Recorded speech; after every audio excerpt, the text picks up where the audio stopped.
Hi friends, இன்னைக்கு நம்ம என்ன பார்க்க போறோம்னா, நாட்டுக்கோழி வறுவல்.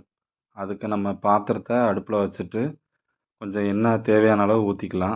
அந்த எண்ணெய் நல்லா காஞ்சதுக்கப்புறம் நம்ம கடுகு கொஞ்சம் போட்டுக்கலாம். கடுகு நல்லா பொடிஞ்சு வந்ததுக்கப்புறம், நம்ம சின்ன வெங்காயத்த ஆல்ரெடி தோல் உரிச்சு வச்சிருக்கோம். அந்த சின்ன வெங்காயத்த இதில ஆட் பண்ணிக்கலாம். சின்ன வெங்காயம் போட்டா அது கொஞ்சம் டேஸ்ட்டு எக்ஸ்ட்ராவே நல்லா கிடைக்கும். அதில லைட்டா நம்ம கொஞ்சம் கருவேப்பிலையும் போட்டுக்கலாம். கருவேப்பிலை போட்டுட்டு நம்ம மிளகா ஆல்ரெடி ஒரு 3 மிளகா கட் பண்ணி வச்சுருக்கோம். அந்த பச்சை மிளகாவையும் இதில போட்டுக்கலாம். போட்டுட்டு லோ ஃப்ளேம்ல நல்லா வதக்கி விட்டு கொஞ்சம் உப்பு தேவையான அளவு கல்லுப்பு போட்டுக்கலாம். கல்லுப்பு போட்டா கொஞ்சம் டேஸ்ட்டு கிடைக்கும்.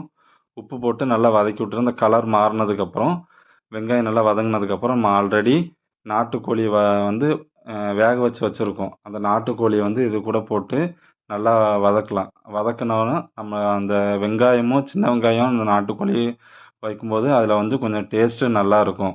அதனால நம்ம நாட்டுக்கோழி இந்த மாரி வறுவலா சாப்பிடும்போது அது டேஸ்ட் இன்னும் நல்லாயிருக்கும். நீங்களும் இந்த மாரி ட்ரை பண்ணுங்க.